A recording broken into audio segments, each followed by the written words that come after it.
The alien ship Clarity of Thought coasted silently above a pale blue planet, its hull gleaming with the polished confidence of a civilization that hadn't lost a war in over 5 centuries. The vessel belonged to the Valari Compact, a coalition of intelligent species known more for bureaucracy than bravery, but they'd grown powerful by picking through the ruins of forgotten worlds and absorbing their knowledge like parasites in silk robes. This System Sol had been flagged as uncharted. In their records, tucked away behind old no-fly zones and warped spatial routes. The moment the survey team detected Earth's gravity well and the silent orbit of its single moon, their eyes lit with the kind of opportunity that only the greedy and the blind. Mistake for destiny, Commander Tavir stood at the observation dome, arms folded behind his back. The view was majestic. Swirling clouds, glacial caps, and verdant green stretched across continents, but no signals pulsed from the surface. No satellites blinked with synthetic intent, no defense grid, no trade beacons. Not even a distress pulse. Earth, it seemed, was sleeping an orphaned world, left behind by time. Primitive biosignatures detected, reported the scan officer. High oxygen levels, mild radiation in equatorial regions. No active civilization. Tavir nodded. Confirm. Planetary claim and initiate primary probe descent. Claiming now, the officer replied, tapping a panel. The screen flashed, designated survey property, Valari Compact, Sol 3, on the other side of the command deck. An older Valari archivist frowned. This system, she murmured. There are inconsistencies. I'm seeing record corruption. From the central archives, designation Sol 3 is flagged.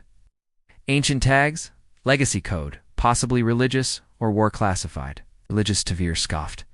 It's a dead world archivist. It's probably an abandoned colony. Her eyes didn't leave her screen. No Valari colonies ever existed here. Nor Lauren, nor Haleth. And I'm detecting file locks bearing Class X restrictions. Someone tried very hard to bury this system. Tavir waved a dismissive hand. We're here now. They meant to keep it hidden. They failed. Below, the probe entered Earth's atmosphere, trailing a white arc across the western hemisphere. Cameras streamed visuals of a dense, overgrown forest, vines choking the husks of rusted towers. Human structures, no doubt of it, but ancient. Nature had reclaimed everything. Cities like skeletal fossils, roads faded into root-strewn cracks. The ruins are human in origin, the analyst confirmed. Carbon dating estimates abandonment at over 1,000 revolutions. No signs of intelligent life? Tavir asked. None. No transmissions. No signs of movement. Just wind and decay. Then it's ours. He turned from the window just as the probe's feed cut to black. No explosion. No loss of signal. Trajectory. Simply vanished. Re-establish link, Tavir ordered calmly. No response. It's like it was never there. Pause fell over the deck. One of the junior officers blinked. Interference? Possibly, said another. Local magnetic fields? Atmospheric anomalies? But the archivist's fingers were trembling now. She had unearthed an ancient reference buried beneath old war files, scrambled fragments tagged with terms that hadn't been used in centuries. Turin-origin. Do not engage. Dormant sovereign zone. Memory locked. And beneath it, in a decrypted tongue few could still read, the stars remember. So must we. She stood and turned toward Tavir, her face pale. We must leave orbit immediately.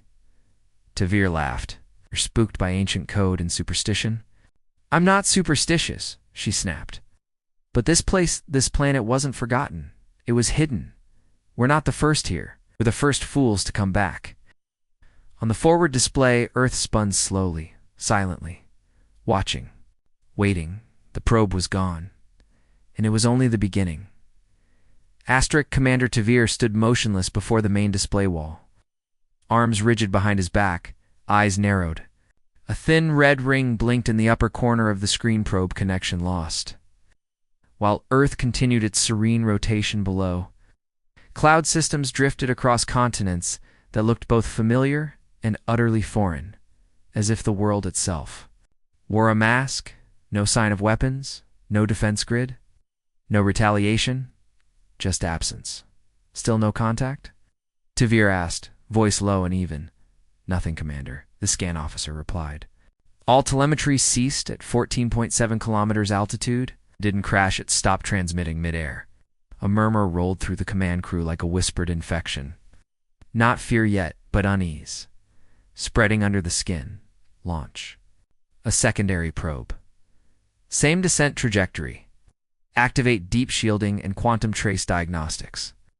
As the order was carried out, the archivist moved slowly across the deck, holding a data crystal in one hand like it might bite her. Commander, you need to see this. Tavir turned, annoyed. You were mumbling about old warnings and legacy code. Let the analysts handle superstition. It's not superstition. She offered the crystal. This is from the unmapped archive. It's over 8,000 cycles old. Before the Valari Compact even existed, before the era of planet-bonded AI, he took it reluctantly, plugging it into his terminal. The display shimmered, then filled with a fragmented map of the galaxy. Certain sectors blinked in deep red, marked with symbols that predated modern language, some organic and spiraling, others sharp, almost carved. Oh. One such sector pulsed now. Sol system at its center was Earth, marked not as unexplored but quarantined. Tavir frowned. This is nonsense. We've charted this sector a dozen times. The star was flagged as unstable, because someone wanted it flagged that way, she said. But this data proves we knew Earth once, long ago, and we were told to stay away. Whom that? She admitted. I don't know. The second probe launched, breaking atmosphere with a clean descent curve. This one was cloaked with high-level telemetry designed to survive solar flares and planetary war zones. As it dropped through the upper clouds, its cameras activated. What it saw wasn't ruins. It was eyes. For a single frame, just before the feed scrambled, the image showed a face not human, not alien. But something carved into a massive stone, half covered in moss and ancient vines. Two hollow sockets stared skyward, a face watching the sky, not forgotten, not broken, but waiting. Then the signal died. No impact. No malfunction report. No electromagnetic burst. Gone.tav. Clenched his jaw. This is impossible. Two probes lost. No defenses, no heat signatures, no resistance fields, nothing. They're not defending, the archivist whispered, eyes wide now. They're listening. And they're deciding if you're worth answering. One of the science officers turned from his station. We're detecting low-frequency emissions. From beneath the crust, not mechanical, rhythmic, patterned, almost like sonar. Sonar. Tavir raised an eyebrow, like something underground is scanning us. The silence on the deck turned thick. A junior technician in the corner spoke. Softly, almost to himself. Sir, the planet has a pulse, a beat, a pause. Then excuse me? I mean it, the technician insisted. Baseline magnetic resonance is rising. Gravitational tugs from the planet are slightly increasing, as if the mass distribution is shifting from the core out.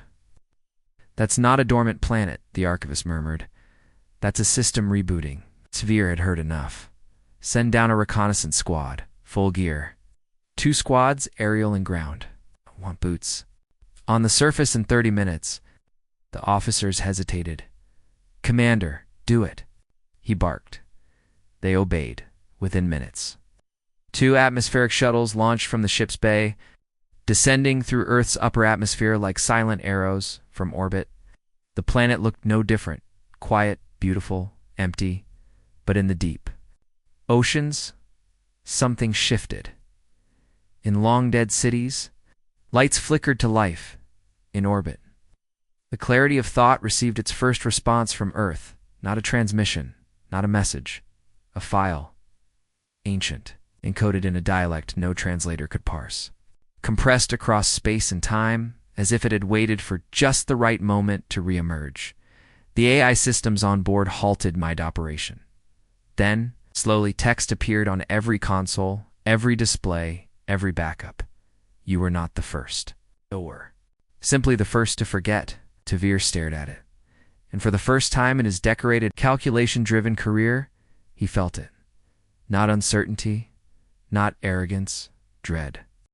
The shuttles cut through the atmosphere like needles through silk, slicing into the heavy blue curtain of clouds that crowned Earth. From orbit, the surface looked lush, weathered by time, and quiet, but as the first craft breached the lower layers, every expectation began to unravel. Lieutenant Darnell, commanding the lead reconnaissance team, kept his eyes on the forward viewport as jagged mountaintops and sunken cities rolled into view. The landscape below wasn't the ruin of a once great civilization. It was something older, something that had withdrawn. Towering spires had been overtaken by vast trees, fused together in a strange, deliberate harmony. Structures that should have collapsed, stood upright, half swallowed by vines, their geometries too perfect for coincidence. There was no randomness, here only restraint. It's like the planets, healing. One of the squad members said, "Or comes, or hiding." Darnell muttered. The shuttle's sensors began to scramble again, nothing violent. Just a creeping fog across their instruments. Altitude indicators glitched. Thermal maps flickered in and out. No jamming, no interference. Systems weren't being attacked. They were being misled. As the shuttles touched down in a clearing that once might have been a landing pad, the jungle fell into a preternatural hush. Not the stillness of death, but the stillness of being watched. Darnell and his team stepped out into the heavy air. The gravity was familiar, Earth normal, the atmosphere breathable. But it was more than that. There was a hum beneath everything, subtle but constant, like standing inside a living engine. Birds didn't sing. Insects didn't buzz. The planet wasn't empty. It was merely listening. The squad scanners picked up no heat signatures, no movement within a kilometer radius. But when Darnell knelt near a pool of water nestled between the roots of a collapsed building, he noticed it was rippling from his presence, from something deeper, as if tremors rolled upward from within the earth itself. "This place isn't abandoned," he said softly. "It's waiting." Above, in the orbiting command center of the Clarity of Thought, Commander Tavier watched the live feed with tightening lips. The planet's surface wasn't responding like anything in the archives. Not hostile, not hospitable, just patient. And that unsettled him more than any firefight ever had. "Still no external defense systems?" he asked. "None, sir," replied the officer. "No satellites, no kinetic launchers, no atmospheric weapons of any kind."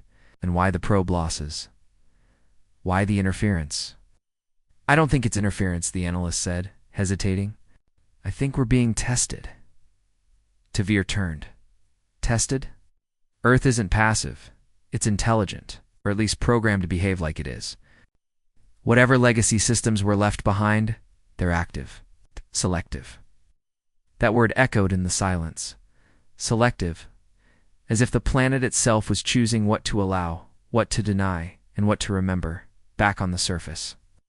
Darnell's team pushed deeper into the ruins of what had once been a human city. They passed silent towers with glassless windows, their steel frames laced with the coils of living vines that pulsed faintly like arteries. They crossed plazas filled with stone, slabs inscribed in a language none of their onboard AI translators could decipher. Symbols, not letters. Not glyphs, something older, something meant to be felt, not read. "Picking up deep magnetic fluctuations," the tech specialist said. "From underground, not seismic, more like pulses." "Heartbeat?" one of the soldiers asked. No one laughed. In the center of a square, overrun by creeping moss and hanging trees, the ground dipped into a shallow crater, natural in shape. Something had once stood here, massive and deliberate. It was gone. But the impression remained, etched into the stone. Worn by time, but unmistakable. The shape wasn't a monument. It was a launch platform. One that had deployed upward, not downward, as if something had left Earth long ago and never returned. But now the planet was alive again. And in that moment, every comm unit, every HUD, every neural interface across the team lit up with a single shared message. No encryption, no origin tag, no voice, just text, stark, white, and absolute. We remember you. And the moment that message appeared, the light changed. The sun, previously stable, dimmed ever so slightly. Shadows grew longer. The air grew colder. Somewhere in the distance, a low, resonant hum began to rise, not from machines or creatures, but from the planet itself. Not rage, not fear, recognition. Earth wasn't just being rediscovered. Earth was waking up, and it remembered exactly who had left it behind. Asterisk, the hum rose until it was no longer a sound, but a presence. A feeling that rattled not just eardrums, but bones. Even the orbiting crew of the Clarity of Thought, thousands of kilometers above Earth's surface, began to feel it, a pressure behind the eyes, a tightness in the chest, like a sound too low to hear yet too heavy to ignore. Lights flickered. Neural uplinks sparked with static. Crew members complained of brief disorientation, vertigo, when flashes of imagery they couldn't explain. Burning stars, shattered moons, eyes. Looking through time, Commander Tavir stood on the bridge, face pale, his jaw locked tight. Across every screen, every terminal, and even on the smooth inner wall panels not designed to display anything at all, one phrase repeated, "We remember you." It wasn't a threat. Not overtly, but it didn't need to be. Down on the surface, Lieutenant Darrenell's recon team was frozen in place. Their instruments were overloaded with data biosignatures that couldn't be isolated. Magnetic waves oscillating beyond standard spectrums, and energy readings that spiked well beyond what the portable scanners were built to handle. One of the squad's drones had launched 10 minutes earlier, meant to provide a basic aerial view.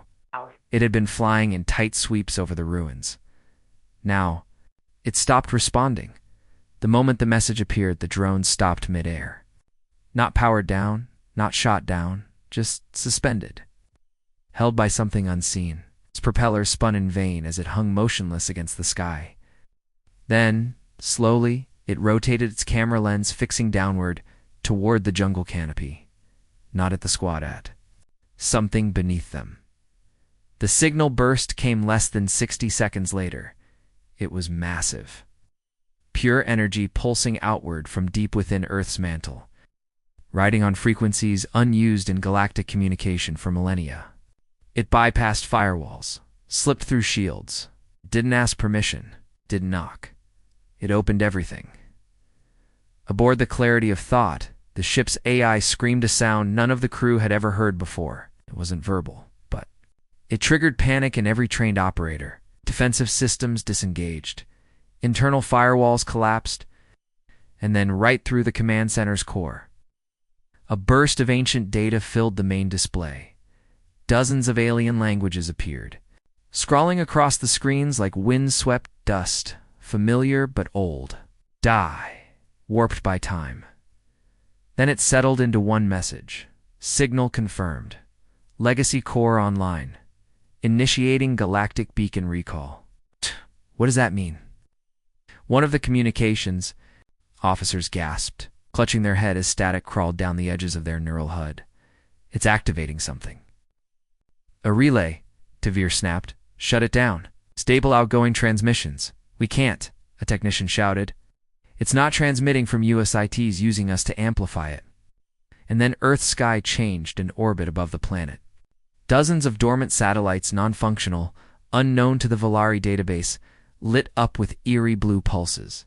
Some were barely intact, patched together with ancient alloys, and wrapped in carbon nanostructures, thought to be extinct. Others emerged from hidden ports in the moon's surface, clearly artificial, yet coated in millennia of regolith. Rose like ghosts and began linking with one another in a webwork of radiant threads.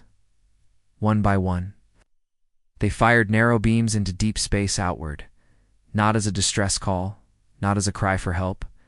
As a reminder, the data was coded in compression formats, so archaic that no species alive used them anymore. But the galaxy hadn't forgotten. Not entirely. It's buried in the archives of old empires, in the encrypted layers of lost AI minds, deep beneath the ruins of long-dead civilizations. Seavers still waited, and now they heard the voice again, humanity's. Voice stood in forgotten places beneath the ice crust of Europa, then the rusted hulk of the carven ring. Inside the silent watcher towers and the dead star belt lights flickered for the first time in thousands of years. Warning systems chirped. Monitors long dormant glowed with a single word: Earth. Back aboard the Clarity, alarms rang not from Earth, but from outside the system. New objects incoming, sensor officer yelled. Not weapons, beacons. Old ones, Coalition era, pre-fractured tech. They're responding to the signal. A dozen interstellar nodes, long thought lost or destroyed in the galactic collapse centuries ago, had suddenly come online, and they were routing everything to one location: Sold Ta. Fire stared at the map. More pings appeared. More lights. Cross. Sectors considered unreachable. Why are they responding? He asked, his voice a whisper. Because the archivist said, barely breathing, we were never the first. Earth didn't go dark. Humanity didn't vanish. They turned themselves off, and the galaxy agreed to let them sleep. Why? Tavir asked. She turned slowly. Her eyes were wide with something between wonder and dread. Because when humans wake up, they don't just remember. She pointed to the screen as Earth's magnetic field pulsed one final time, every tectonic plate resonating like the chord of a massive, slumbering instrument. They remind the universe who they are. The stars? Stars were listening.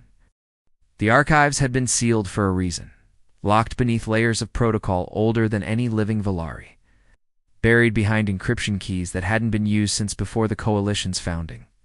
The classified memory cores buzzed to life, under forced override.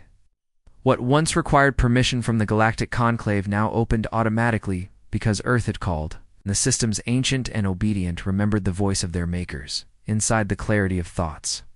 Data Vault, the ship's archivist, stood frozen, transfixed by what unfolded on the holoscreen before her. Streams of dusty, static-laced footage flickered into view. Starscapes, seen through helmets of archaic armor. Cities that defied physics rising into orbit like flowers of metal and light. And above all, faces, human faces. Not the soft, half-wild people depicted in early Valari cultural studies. No, these humans were composed, commanding, precise. They stood in halls of steel with patience carved into their brows. Their eyes did not wander. Their hands did not tremble. These were the builders of laws and the breakers of empires. And they had not vanished. They had retreated. Impossible. Tavir muttered from behind her, "This data must be fabricated. No species reaches that level of dominance and disappears completely. History doesn't work like that." History, the archivist whispered, didn't write them. They wrote history. She pulled up the timeline overlays. The data confirmed it. Humanity had once served as not merely a dominant species, but a regulating force, a silent, ever-present balancing hand across the stars. Not conquerors, not colonizers, enforcers, stabilizers, architects. Across millennia, they had overseen peace treaties between species who now barely remembered how to speak to each other. They had quelled wars not with fleets, but with the threat of their return. Their presence alone had been enough. And then one cycle, they withdrew. Across thousands of systems, Earth's outposts dimmed. Human-built megastructures vanished behind veils of cloaking fields and singularity-based locks. Relays went silent. AI guardians entered hibernation protocols. There was no declaration, no catastrophe, just silence. They called it the Severance. And until now, no one had dared break it. Third scanned through the intelligence logs, his hands shaking now. There are references here. Directives from post-human governments instructing others to avoid Earth at all costs. Warning that any attempt to rekindle the spark would risk awakening something unfinished. The archivist nodded. Not unfinished. Contained. They watched one final philo resolution, partially corrupted, a circular room. Of alien representatives stood facing a central platform, on which stood a lone human, tall, lean, calm. "You will forget us," the figurehead said, voice iron flat, distorted but unflinching. "Because the day you remember is the day your wars begin anew." Then the signal cut out. Tavir's skin crawled. This wasn't myth. It wasn't speculation. This was a pact, and Earth had held its end of the bargain until now. Up above Earth, the satellite network continued to blossom into a spiderweb of ancient signal threads. We're not broadcasting to outsiders anymore, but communicating inward. It wasn't alone. The planet was awakening itself. Subsurface structures activated in sequence, aligning with celestial coordinates older than the current galactic calendar. Old weapons remained dormant, but the data cores were booting up. Earth was rebuilding its memory, and those memories came with influence. Across the galaxy, distant listening posts flickered to life. Refugee colonies, thousands of light years away, received fragments of old human code and responded instinctively, their DNA still bearing the markers of genetic contracts formed in pre-severance times.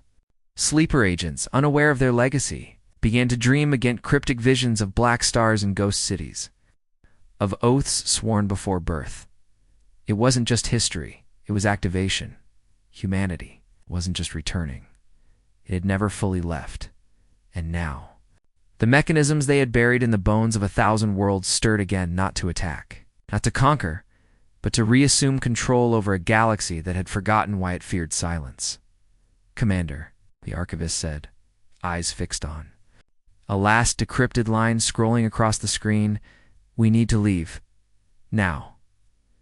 Tavir read the message slowly. Recall code accepted. Network recognized. Earth node online. Stand by for command seed. Terran. Protocol. Initiating remembrance. His blood ran cold. "This isn't just a signal," he whispered. "It's a throne call," and the galaxy was already kneeling. Asterisk, the skies above Earth were no longer silent. From orbit, the planet still appeared serene green continents, blue oceans, swirling clouds, but for those watching through the hardened lenses of Valari sensors, the truth had become impossible to deny. The signals Earth now broadcast were not chaotic, not even defensive. They were deliberate, coordinated, ancient, and not meant for the Valari at all. They were meant for the stars in the command deck of the clarity of thought. Commander Tavir stood rigid, eyes locked on a 3D tactical overlay, all across the soul. System, dormant objects were coming online, satellites from a lost era. Orbital stations phasing into visibility. Constructs embedded in asteroids suddenly transmitting handshake protocols that no modern system could parse. Readings from Luna are spiking, a technician called out, voice trembling. Subsurface energy buildup. It's not natural. The moon was no longer just a lifeless satellite. Beneath its dusty crust, megastructures were awakening machines carved directly into the regolith, slowly rotating to face Earth like petals unfolding. Each bore a sigil, not of any government or military, but the same circular emblem repeated in the newly decoded files. 3 intersecting rings, surrounding a downward-pointing star, the mark of Terran Legacy Command. "The systems are syncing," the archivist said. Earth's core. The satellites, the moon, even the crustal magnetic fields. "It's all aligning to what?" Tavir asked, his voice cracking despite himself. "To them." On the surface, Lieutenant Darnell and his team had retreated to the edge of the jungle, clearing, taking cover behind fallen stone pylons. The message we remember you had vanished from their displays, but its echo lingered in the air, in the bones of the earth, in the silence between each breath. Then the light changed, not the sunlight. The ambient light, the very sky darkened, not by cloud or shadow, but as if some unseen lens had passed over the sun. The jungle's colors faded to gray. Birds fled in silent, panicked waves. Trees shuddered not from wind, but from vibration. Deep within the crust, and then, from the center of the overgrown ruins, the ground split. It wasn't a dramatic quake-fueled eruption. No, it was precise, clean like a lid being lifted. Panels of ancient stone and synthetic alloy retracted with mechanical grace, revealing a circular chamber buried beneath the earth. From it rose a single column, pulsing with soft blue light and covered in glowing human script, the kind not seen. "In thousands of years, should we fall back?" one of the squad members asked, voice tight. Darnell didn't answer. because someone was stepping out of the light. At first, it looked like a projection, the outline of a human figure, tall, lean, clothed in armor that shimmered like liquid alloy. No helmet, no weapon, just calm, methodical movement. Then it solidified, one detail at a time. Skin, eyes, a face, a human. Not from Earth's present. Not from any database of known civilizations. This was a preserved custodian, a biological and cognitive remnant of Terran High Command, now reconstituted. From deep storage, the tech alone defied modern understanding. It was a resurrection on a species-wide scale. The figure looked at them, not with hostility, not with curiosity, but with recognition. "You shouldn't be here," it said. The voice was layered, not just audio, but something deeper, pressing directly into the mind. It wasn't threatening. It was informing. "We didn't know," Darnell replied. "You forgot," the custodian said simply. "You all forgot." But the stars never did. Darnell lowered his weapon. "What is this place? What are you?" The custodian looked to the sky as the orbital grid above Earth flared to full brilliance. The moon pulsed once, gently. The air grew warmer, not from heat, but from activity. Somewhere in the world's core, an ancient engine hummed to life. "Aim a key," it said, "and this is the lock." Alarms erupted aboard the Clarity of Thought, multiple vessels appearing across long-range scans. The sensor chief shouted, "There, old, not modern configurations. Transwarp. Echoes. Deep space jump signatures. Hundreds of them. All heading here." Ships Tavir barked. "No," the technician replied, stunned. "Beacons. Beacons shaped like ancient warships. Not hostile. Not invading. Answering a call? Somewhere. Cracked, held together by magnetic stitching fields. Others shone like they'd only just launched, but they all bore the same symbol. The tri-ring star, the same emblem rising from Earth's deepest places. Terran recall code confirmed, the AI announced in a neutral tone. Galactic synchronization reached. Memory web re-established, awaiting Terran primary authority. What authority? Tavir hissed, and as if in answer, the figure below on Earth turned its gaze upward. "Authority," it said, voice echoing across the Valari, "comes without interface." "Is returned to Earth?" The jungle pulsed with light. The moon began to rotate. Faster, the orbiting web expanded, and the stars across the galaxy began blinking back in patterns. No living species remembered, but the galaxy did, because Earth had spoken, and the galaxy had responded. The stars blinked with purpose now. What had once been cold specks of light scattered across the heavens now pulsed and silent. Rhythmos, if the very fabric of the galaxy had inhaled at the sound of Earth's voice. From orbit, the crew of the Clarity of Thought watched as the Sol system became something new, rather something ancient revealed. Not a remote, forgotten corner of space, but a centerpiece. Keystone in a design none of them had ever been. Taught to recognize, and everywhere. The galaxy was answering. In distant corners of the spiral arms, species that hadn't spoken the name Earth in 10,000 cycles found their ancestral databanks unlocking. Entire civilizations woke to inherited memories, legends, once dismissed as metaphor. Hard-coded truths flashing across their networks. Images of Terran vessels vast enough to eclipse moons. Of emissaries who arrived without weapons, but whose silence spoke louder than fleets. On the forest world of Navarro. Elders gathered around a temple grown from stone and vine, watching as the ancient obelisk at its heart cracked open to reveal a hololithic figure, a human, surrounded by alien representatives. Long extinct. Speaking the words of alliance and balance that had once kept empires in check. On the crystal moons of the Vicon Reach, where religion had long replaced science. Thousands knelt in stunned silence as the skies lit up with orbitals bearing Terran command symbols, long believed to be divine. Their myths had spoken of the light bearers from the blue cradle, and now the cradle stirred again, even in the cold. Ruthless corridors of the Zarn Imperium, where war was tradition and conquest a sacrament, the Emperor himself halted all. Planetary campaigns, when his personal AI received a data packet sealed with an unbreakable golden cipher, A single phrase stamped into the data like an echo of law itself. Earth is active. Prepare for correction. On the clarity of thought, silence gripped the bridge.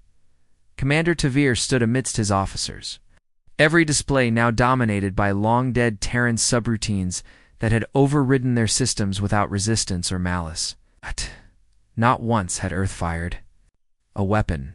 Not once had it threatened retaliation. Yet not a single officer in the fleet harbored the thought of defiance, because they understood.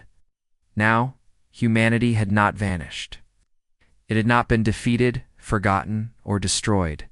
It had simply stepped back, not in fear but in strategy.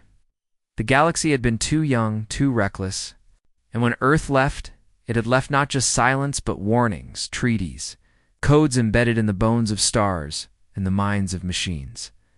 Humanity had placed itself at the center of a quiet promise. We will come back when you are ready to. Remember. And now the galaxy had remembered, the Terran custodian. Standing amidst the awakened ruins on Earth's surface, raised one hand. A field of light unfolded around them, a projection, expanding far beyond the planet's surface. Star systems appeared, coordinates pulsed. Patterns emerged that hadn't been seen since before the last galactic collapse. Earth was not just reawakening, it was reasserting structure. The network of Terran-built control nodes scattered across the galactic plane. Like seeds was synchronizing, slowly, patiently, as if stretching after a long, calculated sleep. VLRI protocols screamed. Warnings. Tavir's officers scrambled to interpret them. But none of it mattered now, because this was not war. It wasn't even political. This was a species returning to its place, and that place was above, down on the surface. Darnell and his squad remained still, standing at the edge of a miracle. The custodian turned to them once more, no weapon in hand. No shield, no army-only presence. Turn to your people, it said, voice calm as rainfall. Tell them the silence is over. Darnell swallowed, then nodded slowly. What happens now? The custodian tilted its head. Now. It looked to the sky where the Sol system pulsed like a signal flare. Oh. The galaxy remembers its old rules, its old balance, its oldest guardians. It began to step back into the column of light, fading slowly into the mechanisms that had birthed it. And it remembers, the voice echoed, even as the form dissolved. That humans were never just one species among many. ... A pause. ... We were the reset button. Across space, fleets halted mid-jump. Empires paused in their conquest. AI networks once sealed for eons, stirred with a name once forbidden, Earth and somewhere in the void between galaxies. Something vast. An ancient stirred something watching, because now that humanity was awake, the universe had no choice but to adjust, not out of fear, but out of respect, and the stars. Long silent whispered one phrase across the cosmos, they have returned.